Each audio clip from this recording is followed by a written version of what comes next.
ରାତିରେ ଶୋଇବା ସମୟରେ ଆପଣଙ୍କ ନାଭି ଉପରେ ହାତ ରଖି କହିଦିଅନ୍ତୁ ଏହି ଦୁଇଟି ଶବ୍ଦ। ପୁରା ଦୁନିଆ ଆପଣଙ୍କ ହାତ ମୁଠାରେ ନାଚିବ। ଏତେ ପଇସା ରୋଜଗାର କରିବେ ଯେ ଆପଣ ସମ୍ଭାଳି ପାରିବେନି। ତା ସହିତ ଆପଣଙ୍କର ବର୍ଷ ବର୍ଷର ଦୁଃଖ ଦାରିଦ୍ରତା ଗରିବୀ ଖୁବ୍ ଶୀଘ୍ର ଦୂର ହୋଇଯିବ। କାହିଁକି ନା ଆପଣଙ୍କ ନାଭି ହିଁ ଆପଣଙ୍କର ଭାଗ୍ୟକୁ ନିର୍ଦ୍ଧାରିତ କରିଥାଏ ଏବଂ ଆପଣଙ୍କର ବନ୍ଦ ପଡ଼ିଥିବା ଭାଗ୍ୟକୁ ଚାବି ଦ୍ୱାରା ହିଁ ଖୋଲି ଦେଇଥାଏ। ଆପଣଙ୍କ ଜୀବନର ସବୁଠାରୁ ବଡ଼ ରହସ୍ୟ ମଧ୍ୟ ଆପଣଙ୍କ ନାଭିରେ ଲୁଚିକରି ରହିଥାଏ। ଆଉ ଏହା ସେହି ସ୍ଥାନ ଯେଉଁ ସ୍ଥାନରୁ ଶ୍ରୀ ବିଷ୍ଣୁଙ୍କର ନାଭିରୁ ପଦ୍ମ ବାହାରିଥିଲେ ଏବଂ ସେହି ପଦ୍ମ ଉପରେ ବ୍ରହ୍ମଦେବ ପ୍ରକଟ ହୋଇଥିଲେ। ଆଜ୍ଞା ହଁ ଦର୍ଶକ ବନ୍ଧୁ, ଆପଣମାନେ କେବଳ ଆପଣଙ୍କ ନାଭି ଉପରେ ହାତ ରଖି ଏହି ଦୁଇଟି ଶବ୍ଦକୁ କହିବା ଦ୍ୱାରା ଆପଣଙ୍କର ଭାଗ୍ୟ ତୁରନ୍ତ ହିଁ ପରିବର୍ତ୍ତନ ହୋଇଯିବ। ଆପଣଙ୍କୁ କେବଳ ରାତିରେ ଶୋଇବା ସମୟରେ ଆପଣଙ୍କ ନାଭିକୁ ଛୁଇଁ ଏହି ଦୁଇଟି ଶବ୍ଦ କହିବା ପାଇଁ ପଡ଼ିବ। ଏପରି କରିନେବା ପରେ ବ୍ରହ୍ମାଣ୍ଡର ସମସ୍ତ ସୁଖ ଆପଣଙ୍କ ନିକଟରେ ରହିଯିବ ଏବଂ ଆପଣଙ୍କର ଧନଜନିତ ସମସ୍ୟା, ଋଣ କରଜ ଜନିତ ସମସ୍ୟା କିମ୍ବା ପାଠପଢ଼ାରେ ଉନ୍ନତି ପାଇଁ ନଚେତ୍ ଆପଣଙ୍କ ବେପାର ବାଣିଜ୍ୟଟି ଭଲରେ ଚାଲି ଉଠିବ ଏବଂ ଆପଣଙ୍କର ଜୀବନ ସମ୍ପୂର୍ଣ୍ଣ ଭାବେ ବଦଳିଯିବ। ଆପଣ କେବେ ହେଲେ ବି ସ୍ୱପ୍ନରେ ଭାବିପାରିବେ ନାହିଁ କି ଆପଣଙ୍କର ପରିବାରଟି ଏତେ ମାତ୍ରାରେ ଉନ୍ନତି କରୁଛି। ଦର୍ଶକ ବନ୍ଧୁ, ଆପଣମାନେ ଶୁଣିଲେ ଆଶ୍ଚର୍ଯ୍ୟ ହେବେ ଯେ ଏହି ଉପାୟଟି କରିବା ଦ୍ୱାରା ମା ଲକ୍ଷ୍ମୀଙ୍କର ଆଶୀର୍ବାଦ ଏତେ ମାତ୍ରାରେ ରହିବ ଯେ ଆପଣମାନେ ଯେଉଁ ଜାଗାରେ ହାତ ଦେବେ ସେଠାରୁ କେବଳ ଧନର ଆଗମନ ହେବ। ଦର୍ଶକ ବନ୍ଧୁ, ଆପଣମାନେ ଜାଣିଛନ୍ତି ଯେତେବେଳେ ଗୋଟିଏ ସନ୍ତାନଟି ମାର ଗର୍ଭରେ ରହିଥାଏ ତେବେ ନାଭି ଦ୍ୱାରା ହିଁ ସେହି ସନ୍ତାନକୁ ପୋଷଣ ମିଳିଥାଏ। ଜୀବନର ପ୍ରଥମ ଦ୍ୱାର ବି ନାଭି ହୋଇଥାଏ। ଯେତେବେଳେ ଆପଣମାନେ ନିଜ ନାଭି ଉପରେ ହାତ ରଖି ଏହି ଦୁଇଟି ଚମତ୍କାରୀ ଶବ୍ଦ କହିବେ ତେବେ ଆପଣଙ୍କର ଏକାଗ୍ରତା ଏବଂ ସକାରାତ୍ମକ ଶକ୍ତି ଗୋଟିଏ ଜାଗାରେ କେନ୍ଦ୍ରିତ ହେବ ଏବଂ ଯେତେବେଳେ ଆପଣଙ୍କ ଏକାଗ୍ରତା କେନ୍ଦ୍ରିତ ହେବା ଆରମ୍ଭ କରିଦେବ ତେବେ ବ୍ରହ୍ମାଣ୍ଡର ସମସ୍ତ ଶକ୍ତି ଆପଣଙ୍କ ଆଡ଼କୁ ଆକର୍ଷିତ ହେବା ଆରମ୍ଭ ହୋଇଯିବ। ନମସ୍କାର ଦର୍ଶକ ବନ୍ଧୁ, ଆଜିର ଏହି କ୍ଷୁଦ୍ର ଭିଡ଼ିଓରେ ଆପଣମାନଙ୍କୁ ସ୍ୱାଗତ। ଦର୍ଶକ ବନ୍ଧୁ, ଯେମିତିକି ଆପଣମାନେ ଜାଣିଛନ୍ତି ଆଜିର ସମୟରେ ଧନର କେତେ ଆବଶ୍ୟକତା ରହିଛି। ଧନ ବିନା କୌଣସି କାର୍ଯ୍ୟ ସମ୍ଭବପର ନୁହେଁ। ସେଥିପାଇଁ ଯଦି ଆପଣଙ୍କୁ କେବଳ ଧନ ହିଁ ଆକର୍ଷିତ କରିଆସିବ ତେବେ ଆପଣଙ୍କ ଜୀବନରେ ବହୁତ ଉନ୍ନତି ଆସିବା ସହିତ ଆପଣଙ୍କ ପରିବାରଟି ମଧ୍ୟ ବହୁତ ଉନ୍ନତି କରିବେ ଏବଂ ଆପଣମାନେ ଏହି ଚମତ୍କାରୀ ଶବ୍ଦଟିକୁ କହିଦେବା ଦ୍ୱାରା ଆପଣଙ୍କର ଭାଗ୍ୟ ମଧ୍ୟ ରାତାରାତି ପରିବର୍ତ୍ତନ ହୋଇଯିବ। ତେବେ ଆସନ୍ତୁ ଆଉ ଡେରି ନ କରି ଜାଣିବା ଯେ ନାଭି ଉପରେ ହାତ ରଖି ଏମିତି କେଉଁ ଦୁଇଟି ଶବ୍ଦକୁ କହିବା ଦ୍ୱାରା ଆପଣଙ୍କର ଭାଗ୍ୟ ପରିବର୍ତ୍ତନ ହୋଇଯିବ। ଦେଖନ୍ତୁ, ପ୍ରତ୍ୟେକ ମନୁଷ୍ୟ ନିଜ ଜୀବନରେ ସୁଖରେ ଚଳିବା ପାଇଁ ଅନେକ ସାରା କାର୍ଯ୍ୟ କରିଥାନ୍ତି ଏବଂ ଟଙ୍କାକୁ ରୋଜଗାର କରିବା ପାଇଁ ସେ ରାତିଦିନ ପରିଶ୍ରମ କରିଥାନ୍ତି ଏବଂ ଦୁଃଖର କଥା ଏଇଆ ଅଟେ ଯେ ସେହି ମଣିଷକୁ ସେତିକି ମିଳିନଥାଏ ସିଏ ଯେତିକି କଠିନ ପରିଶ୍ରମ କରିଥାଏ ଏବଂ ଏହା ସେଇମାନେ ହୋଇଥାନ୍ତି ଯେଉଁମାନଙ୍କ ଉପରେ ମା ଲକ୍ଷ୍ମୀଙ୍କର ଆଶୀର୍ବାଦ ରହିନଥାଏ। ଏମିତି କିଛି ଲୋକ ଅଛନ୍ତି ଯେଉଁମାନେ ଦି ଓଳି ଦି ମୁଠା ଖାଇବା ପାଇଁ ମଧ୍ୟ ବହୁତ ସଂଘର୍ଷ କରିଥାନ୍ତି। କାହିଁକି ନା ସେହି ବ୍ୟକ୍ତିଙ୍କ ଉପରେ ମା ଲକ୍ଷ୍ମୀଙ୍କର ଆଶୀର୍ବାଦ ରହିନଥାଏ ଏବଂ ବ୍ରହ୍ମାଣ୍ଡର ସମସ୍ତ ନକାରାତ୍ମକ ଶକ୍ତି ସେହି ବ୍ୟକ୍ତି ଉପରେ ପଡ଼ିଯାଇଥାଏ, ଯାହାଦ୍ୱାରା ସେହି ବ୍ୟକ୍ତିଟି ବହୁତ ଦୁଃଖ କଷ୍ଟରେ ନିଜ ଜୀବନଟିକୁ ଅତିବାହିତ କରିଥାଏ। ଯାହାଦ୍ୱାରା ସେହି ମଣିଷଟି ଯେତେ କଠିନ ପରିଶ୍ରମ କରିନେଲା ପରେ ବି ସେହି ପରିଶ୍ରମର ମୂଲ୍ୟ ସେହି ବ୍ୟକ୍ତିଟିକୁ ମିଳିନଥାଏ। ଦର୍ଶକ ବନ୍ଧୁ, ଯଦି ଆପଣମାନେ ମଧ୍ୟ କିଛିଟା ବିଶେଷ ଉପାୟକୁ କରିନେଉଛନ୍ତି ତେବେ ଆପଣଙ୍କର ଭାଗ୍ୟ ମଧ୍ୟ ବଦଳି ଯାଇପାରେ ଏବଂ ଆପଣଙ୍କର ବନ୍ଦ ପଡ଼ିଥିବା ଭାଗ୍ୟ ଖୋଲିବାର ସମ୍ଭାବନା ରହିଥାଏ। କାହିଁକି ନା ଯେଉଁ ବ୍ୟକ୍ତିଙ୍କ ଉପରେ ମା ଲକ୍ଷ୍ମୀଙ୍କ ସହିତ ନାରାୟଣଙ୍କ ଆଶୀର୍ବାଦ ରହିଯାଇଥାଏ ସେହି ବ୍ୟକ୍ତିଟି ତା ଜୀବନରେ ବହୁତ ଉନ୍ନତି କରିବା ସହିତ ଧନଧାନ୍ୟରେ ପରିପୂର୍ଣ୍ଣ ହୋଇଯାଏ। ତେବେ ଯେଉଁମାନେ ବି ଏହି ଭିଡ଼ିଓଟିକୁ ଦେଖୁଛନ୍ତି ଏହି ଭିଡ଼ିଓଟି ଶେଷ ହେବା ପରେ ଆପଣମାନେ ଆଜିଠାରୁ ହିଁ ଏହି ଉପାୟଟିକୁ କରିବା ଆରମ୍ଭ କରିଦିଅନ୍ତୁ। ଦେଖିବେ 1 ମାସ ମଧ୍ୟରେ ଆପଣଙ୍କର ସମସ୍ତ ମନସ୍କାମନା ପୂରଣ ହୋଇଯିବ। आपण विश्वास करिपारिबे नाही एही उपायटीर एते मात्रारे चमत्कारी शक्ति रही जे आपण माने जहा चाहिए ताहा पाइबे। तेबे आपण माने आजिर भिडियोटी देखि सारिबा परे आपणकर भाग्य मध्य चमकिबाकु लागिबो। आपणक समस्त प्रकारर सुख सुविधा मिलिबा सहित आपणक मनस्कामना मध्य पूर्ण होइजिबो। काहेकि ना एपरी कथा आपण मानक आगरो केउठो सुनिबा पई मिली नथिबो एवं आपण माने एही उपायटी जानिबा परे केवल निजे ही चुपचाप एही उपायटी को करिदेबे। देखिबे आगामी समय रे केते मात्रारे उन्नति हेउची। जदि आपण माने अजाणतारे एही उपायटी करिबा समय रे काहाकू कहि देउछंती तेबे आपणकर समस्त कार्य अटकी जाई पारे। तेबे आसंतो सेही दुईटी चमत्कारी शक्ति विषय रे जानिबा। यह पूर्वर जदि आपण माने भिडियोटी को लाइक करि नाहंती भिडियोटी को लाइक करी कमेंट बॉक्स रे जय मां लक्ष्मी अवश्य लिखि दियंतो एवं चैनल टी रे नुआ थिले चैनल टी को सब्सक्राइब करि दियंतो। आमर सनातन धर्म रे एमिति किछि मंत्र अछि जाहाको पाठ करिबा द्वारा आम जीवनर समस्त दुख कष्ट दूर हेबा सहित सुखर आगमन होइथाय। आपण माने से उपाय को करिबा द्वारा आपणकर मस्तिष्क मध्य एकाग्रता होइजिबो एवं आपणक घरे जहाँ भी किछि कଳି झगड़ा मन मतांतर लागिथिले मध्य सेसबुरे मध्य शुभता आसीबो एवं आपणकर राताराती भाग्य रे परिवर्तन आसीबो। सबुठारु बड़ कथा हैला मां लक्ष्मींकर आशीर्वाद आपणक उपरे सदा सर्वदा रहिबो जहा द्वारा आपण माने जेउ भी कार्य रे हाथ देबे सेथिरे आपणको सफलता मिली जिवो। एमिति भी किछि लोक अछंती जेउ माने अधिक पैसा को रोजगार करिथांती किंतु ता परे भी सेमानंको दुख दारिद्रतार सामना करिबाको पड़िथाए।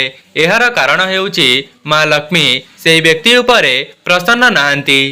सेथिपाई जेउ माने भी एही भिडियोटी को देखुचंती जदि आपण माने थरे मात्र एही उपायटी को परीक्षा करिवे तेबे मध्य मां लक्ष्मींकर आशीर्वाद आपणक उपरे सदा सर्वदा रहिबो।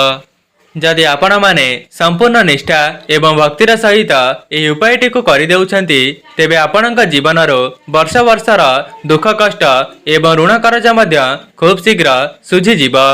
काहेकि ना जो उपायटी मु आपण मानक बताइबा पई जाउची एहाको करिबा द्वारा आपणकर वर्ष वर्षर दुख कष्ट को मध्य दूर करिवार क्षमता रखिथाए। समस्तंकर एही गोटिए आशा रही थाए कि मां लक्ष्मींकर आशीर्वादर सेमाने धन धान्य रे परिपूर्ण होई जिवे एवं किछि लोकंकर आशा ही पूर्ण होई थाए। तेबे दर्शक बंधु से उपायटी हेउची आपण माने राति रे सोइबा को जीवा समय रे गोटिए गोटा लवंग को सांगरे नै जिवे एवं सेही लवंगटी को आपणक नाभि उपरे रखि देबे। सेही लवंग उपरे आपणकर डाहण हाथटी को रखी केवल दुईटी चमत्कारी शब्द को कहिबा पई पड़िबो। सेही दुईटी चमत्कारी शब्द हेउची ओम रीन।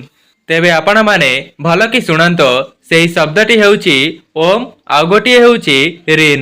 ओम र अर्थ हेउची संपूर्ण ब्रह्मांडर शक्ति आउ रीन र अर्थ स्वास्थ्य एवं शक्तिर बीज मंत्र। सेथिपाई आपण माने जेते बेले भी सोइबाकू जाउछंती बेड ऊपर को जीवा पूर्वर आपण माने गोटिए गोटा लवंग को साथी रे नै जिवे एवं सेही लवंगटी को आपणक नाभि ऊपर रखी नाभि ऊपर डाहण हाथटी को रखी देबे एवं यहा परे एही दुईटी शब्द को मने मने उच्चारण करिवे नचेत आपणक मुहरे मध्य उच्चारण करि परिबे एवं आपण माने जेउ भी इष्ट देवता को मानुछंती तांको ध्यान करिवे। एहा परे 7 थर निश्वास को ग्रहण करिवे। तेबे सेही निश्वास को छाड़िबा समय रे आपण माने एही शब्दटी को 3 थर उच्चारण करिवे।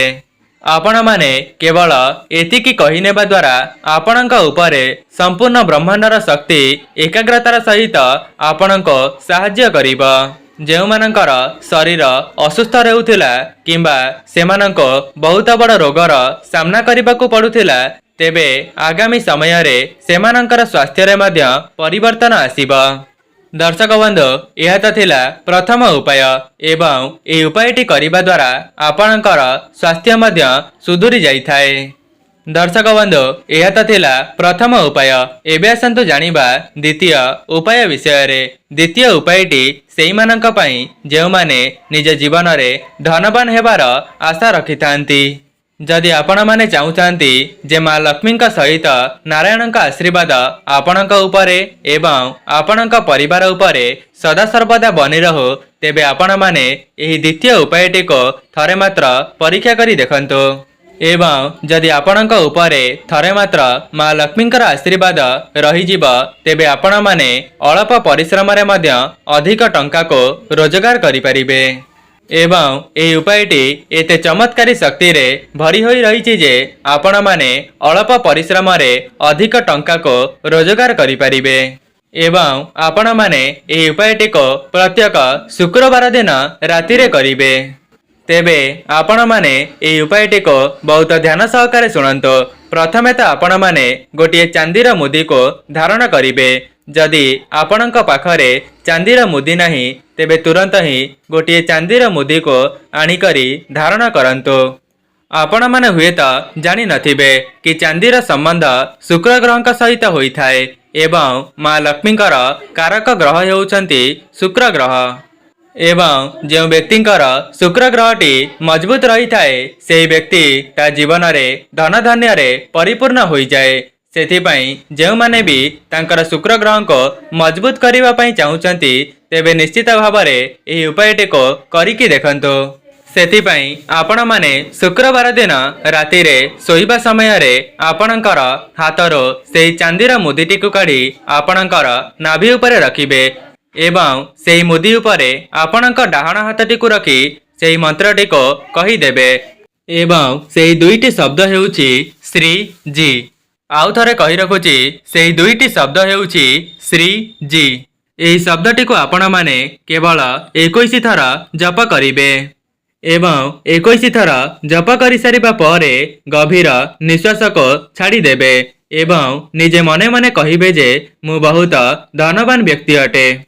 एवं आपण माने मने मने स्मरण करिबे जे मु बहुत धनवान बनी सारिछि एवं निजे निजे को कहिबे जे मो पाखको धनर आगमन होइछि। एपरि कहिबा द्वारा आपणकर समस्त मनस्कामना पूर्ण होइजिब। आपण माने केवल एतिकी करिनेबा द्वारा ब्रह्मांडर समस्त शक्ति एकाग्रता होई आपणक जीवन रे प्रवेश करिब एवं आपणकर समस्त कार्य को शुभ मंगल करिदेब। एवं एही उपायर एते चमत्कारी शक्ति रही जे आपण माने जहा भाविबे ताहा पाइबे। जदि भी आपणकर एही उपायटी करिबा द्वारा मां लक्ष्मी प्रसन्न होई जाउछंती, तेबे आपणकर परिवारटी धन धान्य रे परिपूर्ण होई जिबा। दर्शक बंधु आउ गोटिए कथा, आपण माने जेते बेले भी एही उपायटी को करूछंती, तेबे संपूर्ण निष्ठा एवं भक्तिर सहित एही उपायटी को पालन करिबे। जदि आपण माने मनरे अविश्वास रखी एही उपायटी को पालन करिबे, तेबे आपण माने जेते चेष्टा करिले मध्य आपणको सेथिरो कौनसी शुभ फल मिली पारिबो नाही। सेथिपाई आपण माने सोइबा पूर्वरो एही उपायटी को करि पारिबे एवं एही उपायटी को आपण माने केवल गुप्त रे ही करि पारिबे, काहाको भी एही उपायटी जणाइबे नाही।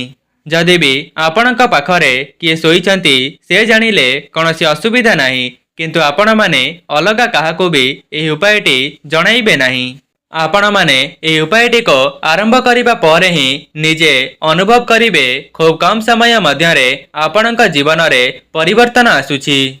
तेबे दर्शक बंधु आशा करुछि आजिर एही भिडियोटी आपण मानकर निश्चित भाव रे काम रे आसीथिबो।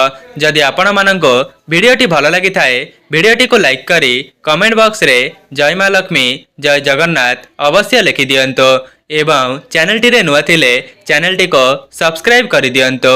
आजि पई रहुछि नमस्कार।